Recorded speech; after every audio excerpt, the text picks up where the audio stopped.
آپ کو نیک دل کاشف اور پر اسرار پری کی وہ حیرت انگیز کہانی یاد ہے جہاں ایک عام سی چراغ نے غربت میں ڈوبے گاؤں میں خوشحالی کی کرن بکھیر دیے تھے؟ آپ نے دیکھا کیسے نور نے کاشف کو ایک چمکتا ہوا پتھر تحفے میں دیا جو اس کی خوشحالی کی ضمانت بنا۔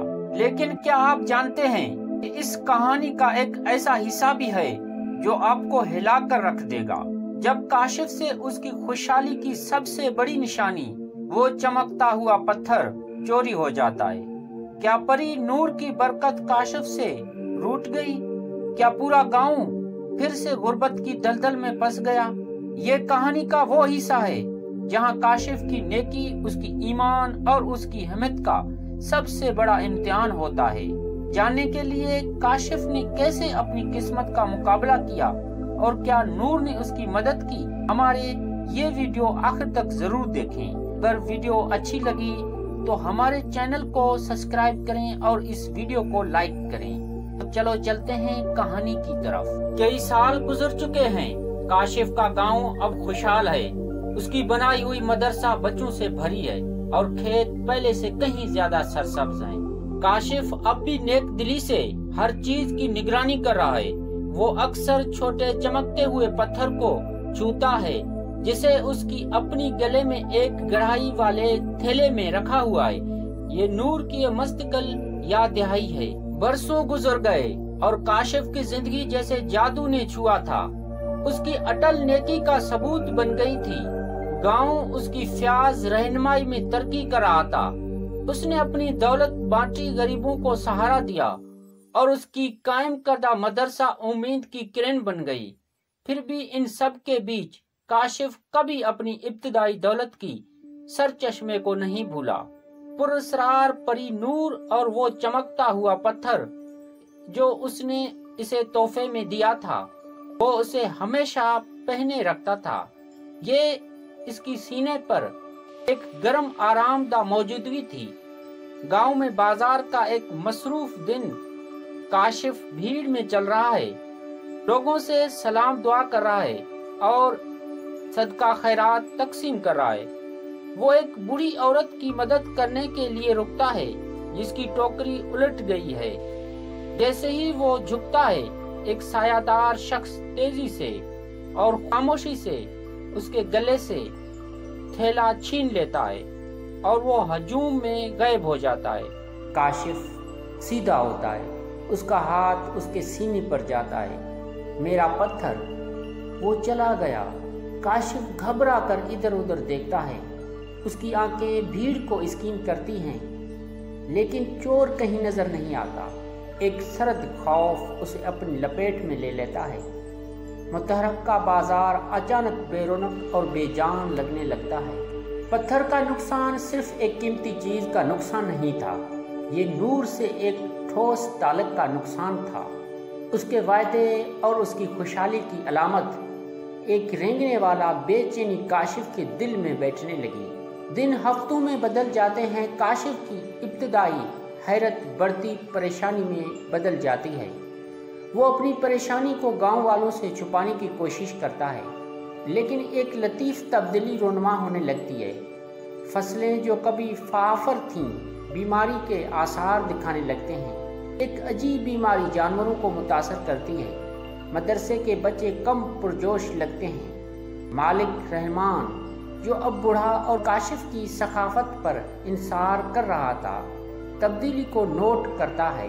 مالک رحمان کاشف سے اس کی آواز میں تشویش، کاشف تمہیں کیا پریشانی ہے؟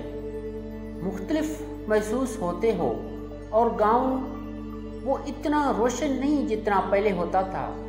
کاشف آہ بھرتا ہے، اپنے بالوں میں ہاتھ پھیرتا ہے۔ مجھے نہیں معلوم مالک، ایسا لگتا ہے جیسے ہم پر ایک سایہ پڑ گیا ہے۔ میں نے ایک بہت قیمتی چیز کھو دی ہے اور تب سے کاشف بے چین راتیں گزارتا ہے۔ وہ پرانے زنگ آلود چراغ کو اپنے ہاتھوں میں لے بیٹھا ہے، اسے ایک بے چین امید کے ساتھ پالش کر رہا ہے۔ وہ دعائیں سرگوشیوں میں کہتا ہے، نور کی ظاہر ہونے کی التجا کرتا ہے، لیکن کچھ نہیں ہوتا۔ چراغ بے جان رہتا ہے۔ کاشف چراغ سے سرگوشی کرتا ہے، اس کی آنکھوں میں آنسو ہیں۔ نور تم کہاں ہو؟ مجھے تمہاری رہنمائی کی ضرورت ہے۔ میرا پتھر وہ چلا گیا، میری مدد چلی گئی، برائے کرم واپس آؤ۔ چمکتے ہوئے پتھر کی عدم موجودگی جو کبھی ایک لطیف سکون تھی، اب گاؤں کی قسمت میں ایک ٹھوس گراوٹ کی طور پر ظاہر ہوئی۔ کاشف جو ہمیشہ پرسکون اعتماد کا مظہر تھا، اب الگ تھلگ اور پریشان نظر آنے لگا۔ وہ خوشحالی جو اتنی محفوظ لگتی تھی کناروں سے بکھرنے لگی۔ کاشف ہر ممکن حل کی کوشش کرتا ہے، وہ بزرگوں روحانی رہنماؤں سے مشورہ کرتا ہے، لیکن کوئی بھی اچانک گراوٹ کی وضاحت نہیں کر سکتا۔ وہ مسائل کو کم کرنے کی کوشش میں اپنی بچتیں ختم کر دیتا ہے، لیکن وہ صرف بدتر ہوتے نظر آتے ہیں۔ گاؤں والے جو کبھی بہت شکر گزار تھے، اب سرگوشیاں کرنے لگتے ہیں۔ ان کی امید خوف اور شک سے بدل جاتی ہے۔ دل شکستہ کاشف چراغ کو اپنے باہوں میں لے کر سوچتا ہے۔ اسے خواب آتا ہے، اس کے خواب میں وہ ایک چمکتی ہوئی روشنی دیکھتا ہے، مدھم لیکن قابل شناخت پری نور کی پراسرار شکل اس کے سامنے ظاہر ہوتی ہے۔ اس کا چہرہ ایک نرم اداسی سے بھرا ہوا ہے۔ پری نور، اس کی آواز نرم اور دور کی۔ کاشف پتھر ایک یاد دہائی تھا، تمہاری طاقت کا سرچشمہ نہیں، تمہاری اصل طاقت تمہاری نیکی، تمہاری لگن اور تمہاری اٹل ایمان ہے۔ کاشف خواب میں ہاتھ بڑھاتے ہوئے، نور براہ کرم مجھے نہیں معلوم کہ کیا کرنا ہے، پتھر چلا گیا ہے اور سب کچھ بکھر رہا ہے۔ پری نور، اس کی شکل مدھم ہوتی جاتی ہے، جو کچھ تم کھو چکے ہو اسے واپس حاصل کرنے کا راستہ جادو کے ذریعے نہیں بلکہ عزم کے ذریعے ہے۔ پتھر میری برکت کا جوہر رکھتا ہے، لیکن یہ تمہاری تقدیر کا فیصلہ نہیں کرتا۔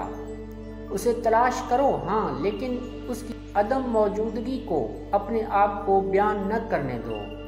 یاد رکھو تم کون ہو کاشف، وہ سب یاد رکھو جو میں نے تمہیں سکھائے تھے۔ کاشف چونک کر بیدار ہوتا ہے۔ خواب اس کی ذہن میں واضح ہے، چراغ اب بھی اس کے ہاتھ میں ہے، لیکن وہ اب بھی نہیں چمکتا۔ پھر بھی ایک چھوٹی سی عزم کی چمک جو مایوسی سے طویل عرصے سے مدھم پڑ گئی تھی، اس کے اندر چمکتی ہے۔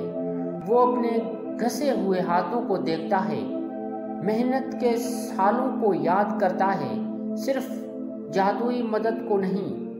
کاشف اپنے آپ سے، اس کی آواز میں ایک نئی عزم، وہ صحیح کہتی ہے، پتھر ایک تحفہ تھا، میری پوری قیمت نہیں۔ میں اسے تلاش کروں گا، اور اگر نہیں تو